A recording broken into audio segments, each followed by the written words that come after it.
আজই গ্যাজেট প্রকাশ। কর্মচারী ১:৫ ও কর্মকর্তা ১:৬ অনুপাত সহ ১০০% অবসর ভাতা। যমুনায় মিটিংয়ে পে কমিশনের চূড়ান্ত রিপোর্ট জমা দিয়েছেন নতুন অর্থমন্ত্রী আমির খসরু মাহমুদ চৌধুরী। আসসালামু আলাইকুম প্রিয় চাকরিজীবী মহোদয়গণ। নবম পে স্কেলের আপডেট যদি সবার আগে পেতে চান তাহলে আমাদের এই চ্যানেলটি সাবস্ক্রাইব করে ভিডিওতে লাইক করে দিন। দীর্ঘ প্রতীক্ষার পর অবশেষে সরকারি কর্মচারী ও কর্মকর্তাদের জন্য বহুল আলোচিত সিদ্ধান্তটি আনুষ্ঠানিক রূপ পেল। কর্মচারী ১:৫ ও কর্মকর্তা ১:৬ অনুপাত নির্ধারণের পাশাপাশি ১০০% অবসর ভাতার ঘোষণা। সব মিলিয়ে প্রশাসনিক অঙ্গনে এক নতুন অধ্যায়ের সূচনা। যমুনায় অনুষ্ঠিত গুরুত্বপূর্ণ বৈঠকে পে কমিশনের চূড়ান্ত রিপোর্ট জমা দেওয়ার মধ্য দিয়ে এই প্রক্রিয়া সম্পন্ন হয়েছে।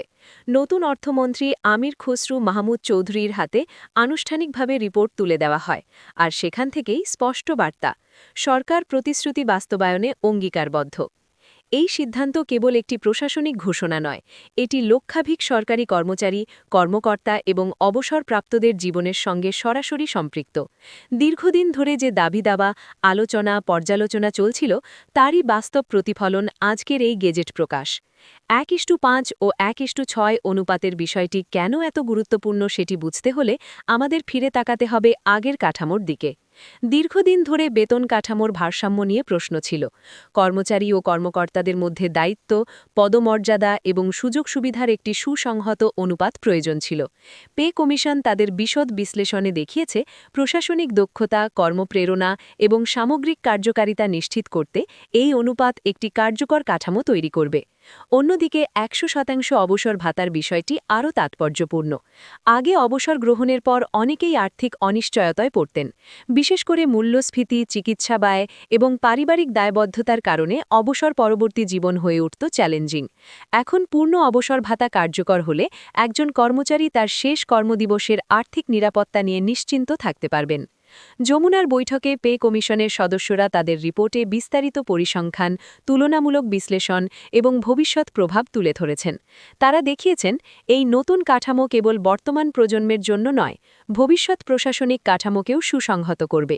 নতুন অর্থমন্ত্রী আমির খসরু মাহমুদ চৌধুরী রিপোর্ট গ্রহণের সময় বলেন, সরকার একটি টেকসই ও ন্যায্য বেতন কাঠামো গঠনে প্রতিশ্রুতিবদ্ধ। এই গেজেট প্রকাশের ফলে কি পরিবর্তন আসবে? প্রথমত, বিদ্যমান স্কেল অনুযায়ী পুনর্নির্ধারণ হবে বেতন কাঠামো। দ্বিতীয়ত, পদোন্নতি ও গ্রেড ভিত্তিক সুবিধাগুলো নতুন অনুপাতে সমন্বয় হবে। তৃতীয়ত, অবসরপ্রাপ্তদের জন্য পেনশন হিসাবের নতুন ফর্মুলা কার্যকর হবে, যা সরাসরি ১০০% অবসর ভাতার ভিত্তিতে নির্ধারিত। সরকারি কর্মচারীদের সংগঠনগুলো দীর্ঘদিন ধরে যে দাবি জানিয়ে আসছিল, আজ তার বড় অংশ পূরণ হল।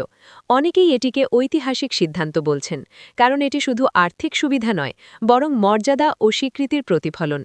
অর্থনৈতিক দৃষ্টিকোণ থেকেও এই সিদ্ধান্ত তাৎপর্যপূর্ণ। বৃহৎ আকারে বেতন ও পেনশন কাঠামো সমন্বয় মানে রাষ্ট্রীয় ব্যয়ে পরিবর্তন। তবে পে কমিশনের প্রতিবেদনে উল্লেখ করা হয়েছে, এই ব্যয়কে পরিকল্পিত রাজস্ব ব্যবস্থাপনার মাধ্যমে সামাল দেওয়া সম্ভব।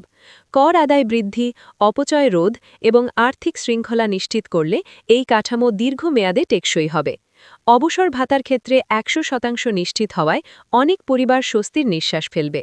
একজন কর্মচারী যে তার চাকরি জীবনে যে অবদান রাখেন, তার যথাযথ মূল্যায়ন অবসরের পরেও বহাল থাকবে, এই বার্তাই দিচ্ছে নতুন গেজেট।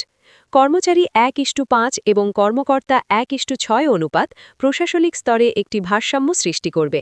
এতে নিম্ন ও মধ্য পর্যায়ের কর্মচারীদের মধ্যে পদোন্নতির সুযোগ বাড়বে।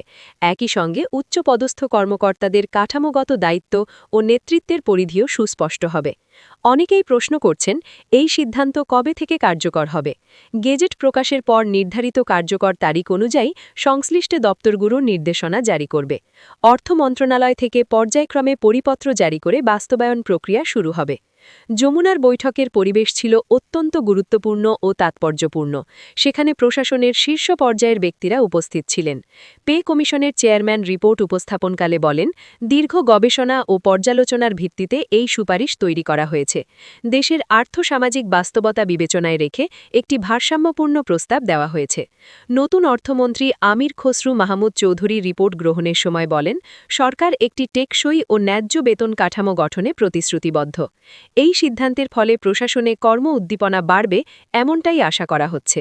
একজন কর্মচারী যখন জানেন তার অবদান যথাযথভাবে মূল্যায়িত হবে এবং অবসরের পর পূর্ণ ভাতা পাবেন, তখন তার কাজের মান ও দায়বদ্ধতা আরও বৃদ্ধি পায়। বেতন কাঠামোর এই পুনর্বিন্যাসে গ্রেড ভিত্তিক বৈষম্য কমবে। দীর্ঘদিন ধরে একই পদে কর্মরত ব্যক্তিরা নতুন কাঠামোর আওতায় এসে আর্থিক সুবিধা পাবেন। সব মিলিয়ে আজকের গেজেট প্রকাশ কেবল একটি নথি জারি নয়, এটি একটি যুগান্তকারী সিদ্ধান্তের আনুষ্ঠানিক ঘোষণা। কর্মচারী 1:5, কর্মকর্তা 1:6 অনুপাত এবং 100% অবসর ভাতা, এই তিনটি উপাদান প্রশাসনিক ইতিহাসে গুরুত্বপূর্ণ মাইলফলক হয়ে থাকবে। রাষ্ট্র, প্রশাসন এবং জনগণের মধ্যে আস্থার সম্পর্ক আরও দৃঢ় করতে এই সিদ্ধান্ত গুরুত্বপূর্ণ ভূমিকা রাখবে। এখন সবার দৃষ্টি বাস্তবায়নের দিকে। কত দ্রুত ও কত কার্যকরভাবে এই গেজেটের নির্দেশনা মাঠ পর্যায়ে পৌঁছায়। একটি সিদ্ধান্ত যখন কাগজ থেকে বাস্তবে রূপ নেয়, তখনই তার প্রকৃত মূল্যায়ন হয়। আজকের এই গেজেট সেই বাস্তবতার পথ খুলে দিয়েছে। সরকারি কর্মচারী ও কর্মকর্তাদের দীর্ঘ প্রতীক্ষার অবসান ঘটিয়ে নতুন অধ্যায়ের সূচনা হল, যার প্রভাব বহুদূর পর্যন্ত বিস্তৃত হবে।